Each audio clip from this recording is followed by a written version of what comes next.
ज्योतिष शास्त्र से जब लिखा गया था ना, आप उन बातों का नकार रहे हैं। आपने कहा कौन सी बड़ी बात है? अगर ये बड़ी बात नहीं थी तो आपने नकार रहे हैं। हम आपका जवाब चाहते हैं ना, कल को वहाँ जो हमारे लिखा गया है एक वक्त पे जब लिखा गया था, हम आपसे ये नहीं कह रहे कि वो सही था, लेकिन अभी सर ने जिक्र किया था आर्यभट्ट का। आर्यभट्ट ने जो रेफरेंस लिया था वो सूर्य सिद्धांत से ही लिया था, और ये जो है फैक्ट्स हैं कि सूर्य सिद्धांत में एस्ट्रोनॉमी के बारे में जो कैलकुलेशन की गई बहुत आगे बढ़ चुका है, आर्यभट्ट से आगे बढ़ चुका है, चंद्रशेखर थे यहाँ और बड़े बड़े एस्ट्रोफिजिस्ट थे। विज्ञान बहुत आगे, बुनियाद को, फाउंडेशन को इनकार नहीं कर सकते ना, जहाँ से लिया गया था।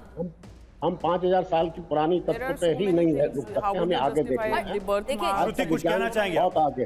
देखिए इतना बड़ा टेलीस्कोप जो अभी बना है, जो इतना बड़ा टेलीस्कोप गया, उसने इतनी दूर दूर की इतनी इंफॉर्मेशन दी है जो आप सोच नहीं सकते, और इतनी दूर की दी है, बिलियंस ऑफ लाइट ईयर्स। एक चीज कहना चाहूंगी, विज्ञान बहुत आगे निकल चुका है, हमें और उसके बारे में थोड़ा सोचना चाहिए। विज्ञान सर और आगे निकलेगा, हम तो यही जानते हैं कि विज्ञान की यात्रा बहुत लंबी है, जितने इस संसार की यात्रा उसी तरह विज्ञान की यात्रा। श्रुति आप कुछ कहें? बिल्कुल सही, इस बात में मैं बस इतना कहना चाहती हूँ, जैसे टंडन साहब जानते हैं कि वो अपनी जो स्टडीज़ हैं, जिसके वो स्पेशलिस्ट हैं, उनमें वो स्टडी करते हैं, रिसर्च करते हैं, उनके पास पैटर्न्स निकल के आते हैं, उनकी जो नॉलेज है वो एनहांस होती है। ज्योतिष भी इसी तरह से विधा है, लेकिन हर तरह के लोग होते हैं, कभी कभी भ्रांतियां भी बीच में आ जाती हैं। इसलिए हम ये कहते हैं कि ज्योतिष की कोई भी बात एब्सोल्यूट नहीं होती, क्योंकि ग्रहण तो देखें जैसे लग रहा है, हर साल लग रहा है, कभी कभी साल में 2 बार भी लग रहा है, लेकिन एक इंसान लेकिन श्रुति जी जो विज्ञान है, जो मॉडर्न साइंस है, श्रुति जी जो मॉडर्न साइंस है, वो इन्हीं भ्रांतियां मान रहा है,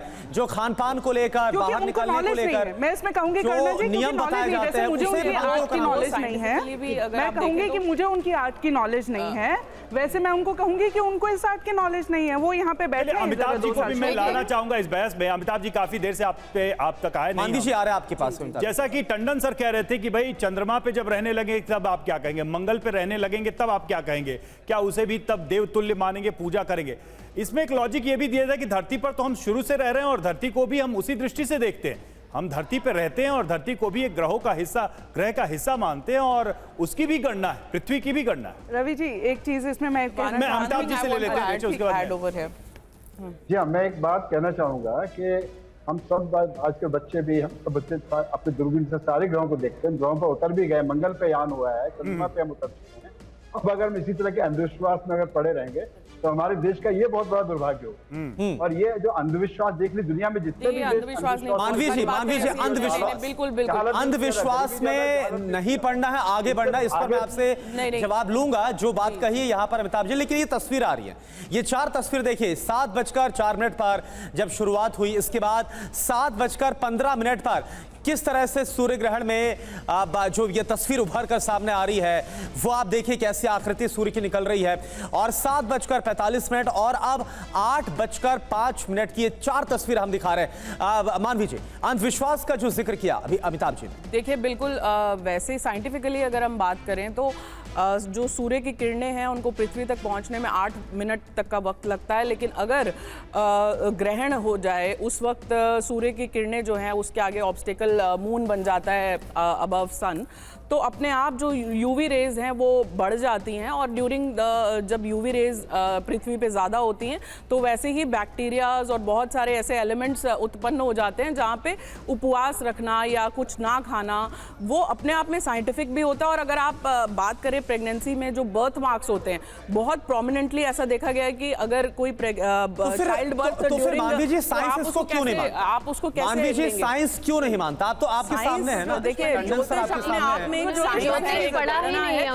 जो प्रमाणित है, बहुत सारे सूर्य ग्रहण के समय ऐसे इंसिडेंट्स हुए हैं, और स्पेशली चाइल्ड बर्थ अगर ग्रहण के दौरान होता है तो वो एविडेंटली आप देख सकते हैं, बर्थ मार्क्स देख सकते हैं। और वो प्रमाणित इसको थोड़ा सा अमिताभ जी, चूंकि आपने कहा कि ये अंधविश्वास वाली चीजों को हमें छोड़ना होगा, जैसे मैं एक एग्जांपल दे रहा हूं, मैं एक कंपैरिजन दे रहा हूं, आप बेहतर बता पाएंगे जीवन का, और उसमें एक मिनट अमिताभ जी, जैसे अमेरिकन जो मेडिकल सोसाइटी है और उनका जो मेडिकल पैटर्न है वो हमेशा से जो जर्मन पद्धति थी चिकित्सा की, या होम्योपैथ था, या हमारा आयुर्वेद था, उसको क्वैक की तरह ही नोशन में रखते थे, उसको वो क्वैक मानते थे।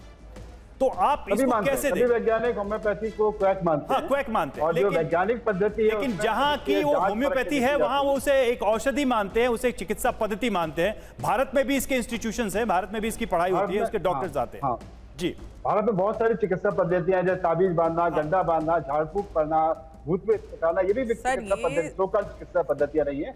विज्ञान के सामने सबसे महत्वपूर्ण बात यह है कि जो भी चीज है उसका एक्चुअल उसके पीछे बेस में क्या है, उसके लिए वैज्ञानिक ने बहुत सारे तरीके निकाले, इंस्ट्रूमेंट्स की इजाद हुई। आज हमको मालूम है कि चेचक क्यों होती है। एक जमाने में उसको माता माना जाता था, देवी का प्रकोप है। आज चेचक का टीका बन गया, चेचक होनी बंद हो गई है, जिसको बड़ी मात्रा बोलते थे। लेकिन अमिताभ जी, आऊंगा आपके पास मानवी जी, लेकिन अमिताभ जी, अगर समाज में, अगर भारतीय संस्कृति की बात करें, समाज का एक बड़ा तबका, एक बहुत बड़ा तबका है जो मानता है, जो विश्वास रखता है और इसके हिसाब से वो कुछ बदलाव भी लेकर आता है, अपनी दिनचर्या को आगे बढ़ाता है, तो क्या यह गलत है साइंस के हिसाब से? आपसे जानना चाहूंगा। की जो संस्कृति है, अंधविश्वासों की जो संस्कृति है, ये बहुत घातक है देश के लिए। ये देश को बिल्कुल ही गड्ढे में डाल देगी, मेरा मानना ये है। हमको वैज्ञानिक दृष्टिकोण की अपनाने की जरूरत है, क्योंकि हमारे संविधान में बताया है कि हर एक नागरिक का कर्तव्य है कि वैज्ञानिक दृष्टिकोण। ठीक है, पूजा भाटिया जी।